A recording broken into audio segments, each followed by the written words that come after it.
Hello student, इसके पहले के दो वीडियो में यूनिट पर लेक्चर दिया गया था, लेक्चर 1 और लेक्चर 2। आज के क्लास में डायमेंशन, उस यूनिट और डायमेंशन चैप्टर के डायमेंशन टॉपिक पर लेक्चर दे रहा हूँ। इसे ध्यान से देखें। डायमेंशन, सबसे पहले डायमेंशन का डिफिनीशन हिंदी में जानने के लिए कहते हैं किसी भौतिक राशि के मूल मात्रकों को प्राप्त करने के लिए या उसकी बीमा को प्राप्त करने के लिए मूल मात्रकों पर लगाए जाने वाले घातों को उस राशि की बीमा कहते हैं।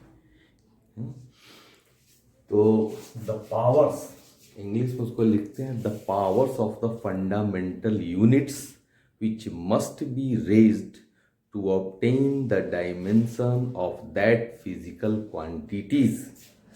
Suppose, for example, speed के लिए फॉर्मूला होता है लेंथ और अपॉन टाइम। तो यहाँ पर लेंथ, इसके ऊपर पावर ये देते हैं 1 इंटू टाइम और इसके ऊपर पावर देते हैं -1। तो ये लेंथ और टाइम क्या है, फंडामेंटल यूनिट्स है, इसके ऊपर पावर देते हैं तो उससे हमको डायमेंशन निकलता है। अब डायमेंशन निकालने के लिए हम फिजिकल क्वांटिटीज के सिंबल की जानकारी लेंगे पहले, फिर निकालेंगे। तो एक तरफ हम लोग लिखते हैं फिजिकल क्वांटिटी और दूसरी तरफ लेते हैं डायमेंशन। फिजिकल क्वांटिटी में आपका हो गया length, mass, time, luminous intensity,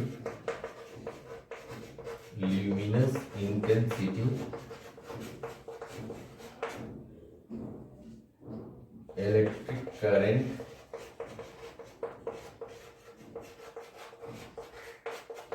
temperature, amount of substance।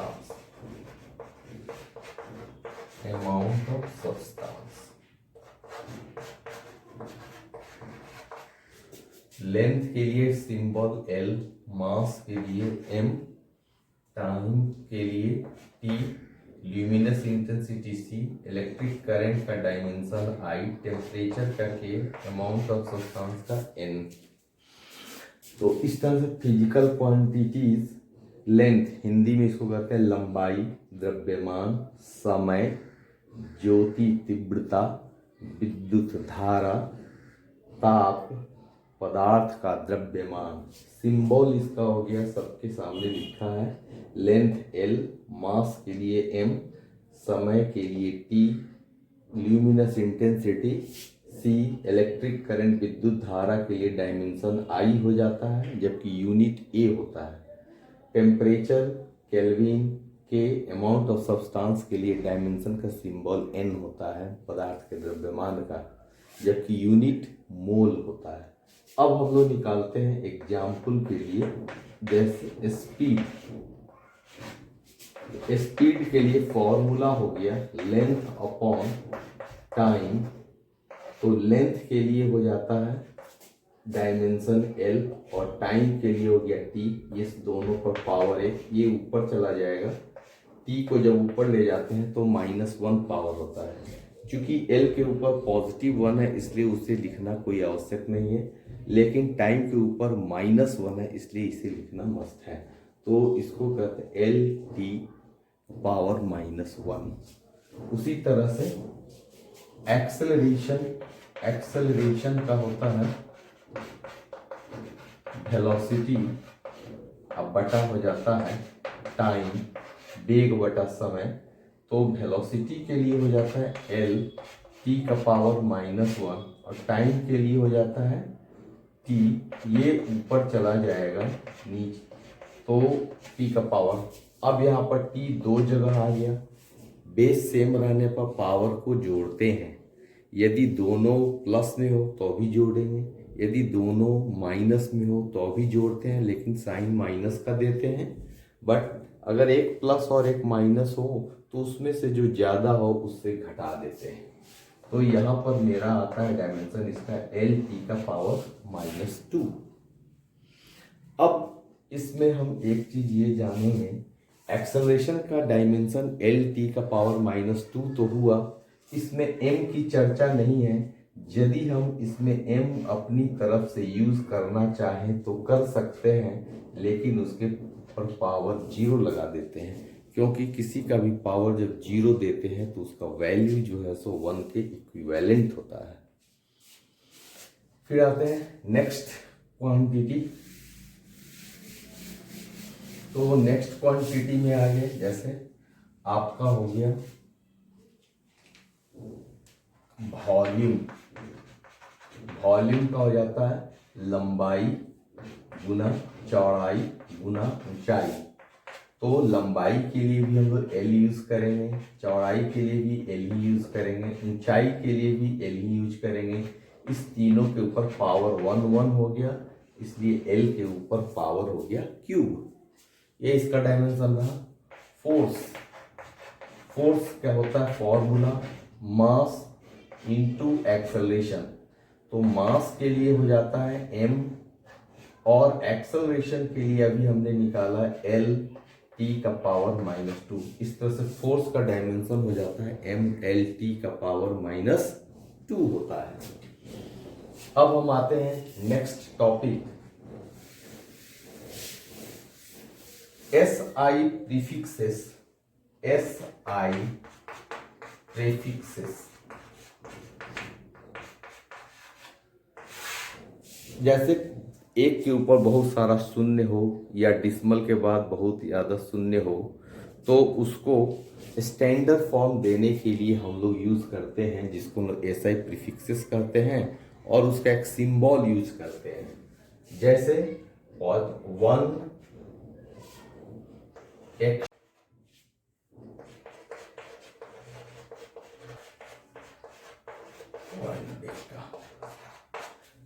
ये जो हमारा प्रीफिक्सेस है, ये 10 के ऊपर जो पावर दिया गया है वो पॉजिटिव पावर है, 10 to the power 18, 10 to the power 15।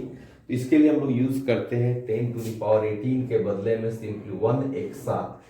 तो पॉजिटिव पावर वाले को अल्फाबेटिक लेटर वो बिग अल्फाबेटिक लेटर से रिप्रेजेंट करते हैं। पेंटा के लिए लिखते हैं P, टेरा के लिए लिखते हैं T, गीगा के लिए लिखते हैं G, मेगा के लिए लिखते हैं M, किलो के लिए लिखते हैं K, हेक्टो के लिए लिखते हैं H, डेका के लिए लिखते हैं D। इसी तरह से निगेटिव पावर के लिए भी आता है। तो जैसे 1 एटो, उसमें 1 एटो 10 का पावर -18 जिसका सिंबल A होता है। 1 फेमटो F 10 का पावर -15, 1 पीको P जिसको लिखते हैं 10 का पावर -12, 1 नैनो स्मॉल है 10 का पावर -9, 1 माइक्रो 10 का पावर होता है -6, 1 मिली जिसका स्मॉल m 10 का पावर -3, और 1 सेंटी C 10 का पावर -2, 1 डेशी 10 का पावर होता है -1। सबसे ज्यादा फेमस और सबसे ज्यादा यूज में आता है 1 एंगस्ट्रॉम, इसको कहते हैं ANGSTRO, एंगस्ट्रॉम, जो कि 10 का पावर -10 होता है। ये SI प्रीफिक्सेस हो गया, ठीक है। अब हम लोग जानते हैं यूजेस ऑफ डायमेंशन। डायमेंशन का कौन कौन सा यूज है, तो 3 यूज है। 3 यूज। पहला यूज, इसका यूज क्या है, to convert 1 unit system to another system of unit. To convert 1 system of unit to another system of unit, यानी मात्रकों को एक पद्धति से दूसरी पद्धति में बदलना। दूसरा उपयोग, to check the correctness of all physical equation, यानी भौतिकी के विभिन्न सूत्रों की सत्यता जांच करना। तीसरा, to correlate the relationship between different physical quantities, यानी विभिन्न भौतिक राशियों के बीच संबंध स्थापित करना। Now comes on how one by one in example for the 3 uses of dimension. तो उसमें पहला यूज है conversion of units from one system to another system. मात्रकों को एक पद्धति से दूसरी पद्धति में बदलने के लिए कैसे यूज करते हैं वो देखिए।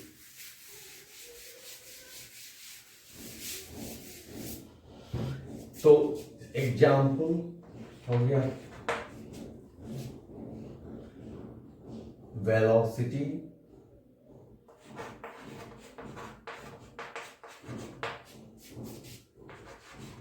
(72 kilometre per hour equal to ये metre per second.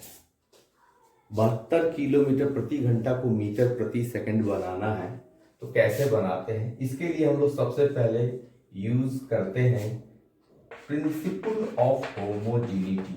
Principle of homogeneity,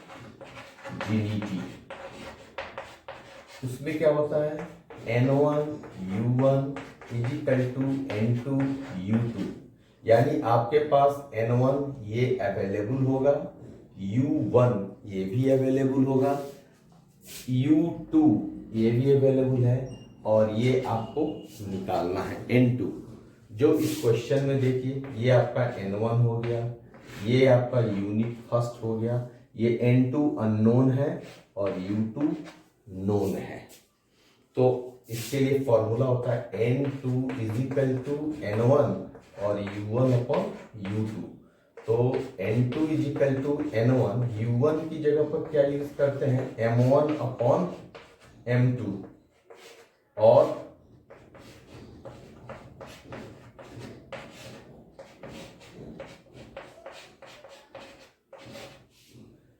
ये इसका फ्रेमिंग हो गया। कन्वर्सन ऑफ यूनिट्स के लिए फ्रेमिंग हो गया।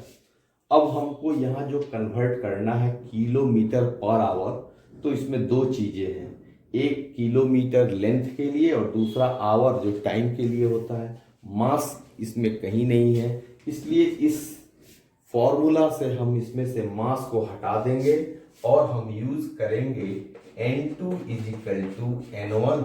इधर हो गया आपका L1 अपॉन L2 और इधर हो गया T1 अपॉन T2।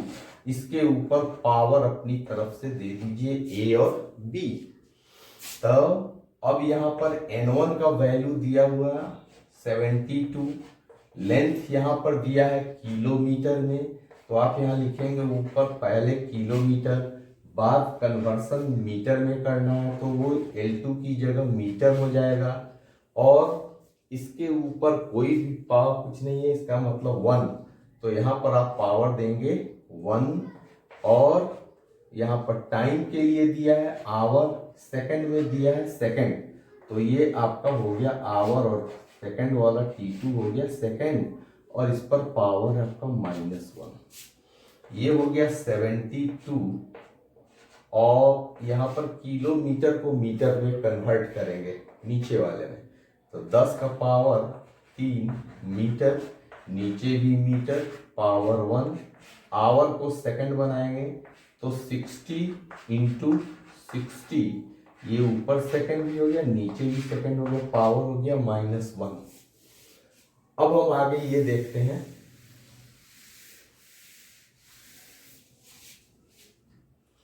कि यहाँ हो गया आपका, इस पावर से इस पावर को आप गुना करेंगे तो ये हो जाता 72 इंटू इस पावर से इस पावर में गुना करें तो 10 का पावर हो गया 3, फिर यहाँ हो गया 60 इंटू 60 3600 का पावर -1, उसको नीचे ले आएंगे तो वो आपका हो जाएगा +1। ये 36 इसको कटा देंगे 2 और ये 2 जीरो इसमें कट करके हो गया ये, तो आपका ये N2 इजिकल टू रिजल्ट देता है 20 मीटर प्रति सेकंड, 20 मीटर पर सेकंड।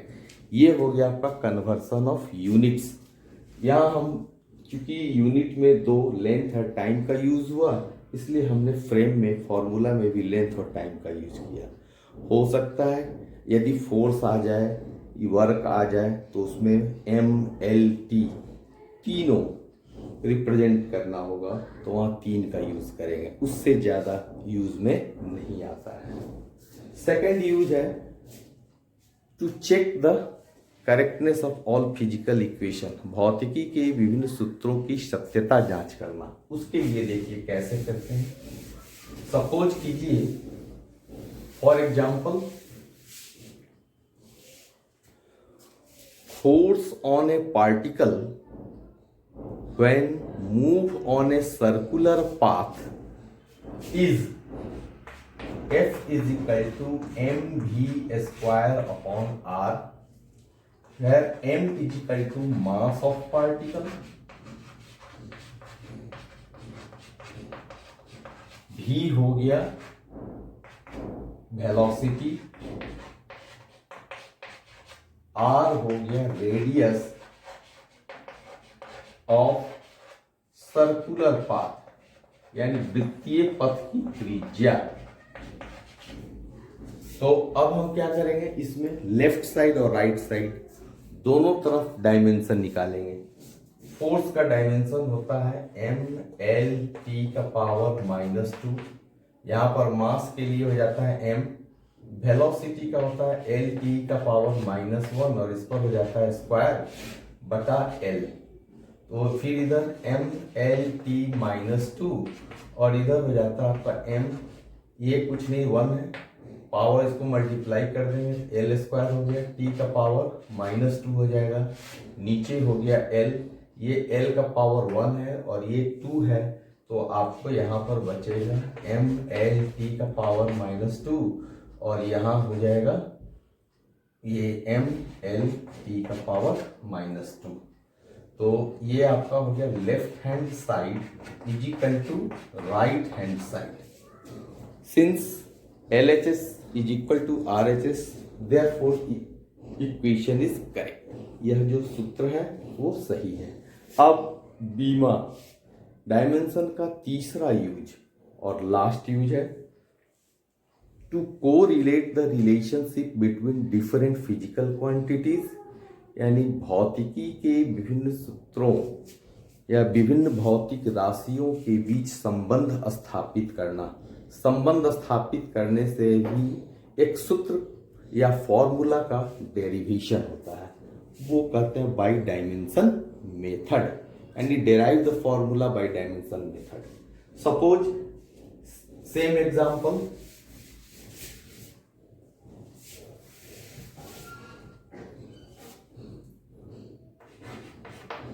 F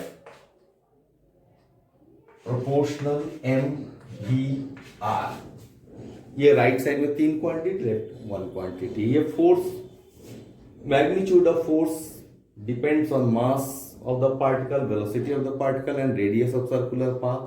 तो हाउ टू कोरिलेट, आप कैसे इसको रिलेट करेंगे? तो देखिए सबसे पहले क्या करते हैं हम लोग, यहाँ पर प्रोपोर्शन हटाकर एक अपनी तरफ से कांस्टेंट लगाते हैं MVR और इसके ऊपर अपनी तरफ से कोफिशिएंट देते हैं, इसको इक्वेशन नंबर 1 मान लेते हैं।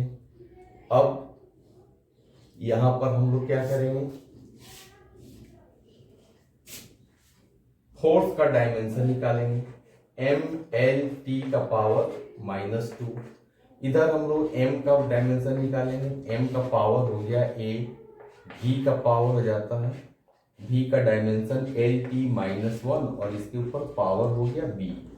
फिर आइए r के लिए डायमेंशन यूज करेंगे l और उसका पावर हो गया c। लेफ्ट साइड में आप देखिए MLT, ये इंडिविजुअल है, बट राइट साइड में m को देखेंगे कि कितने जगह अवेलेबल है।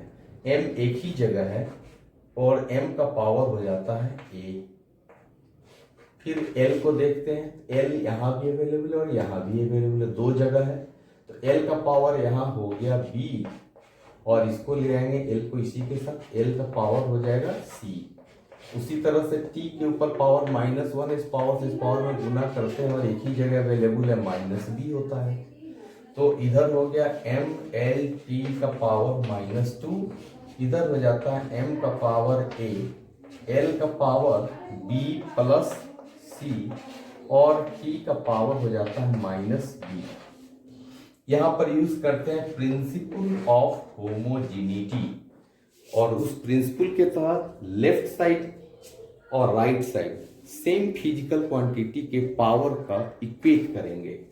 तो यहां पर लेफ्ट साइड में हो गया m का पावर 1, राइट साइड हो गया a, यानी कि 1 is equal to a, l का पावर 1, इधर हो गया b प्लस c, इधर t का पावर -2, तो इधर t का पावर हो गया -b।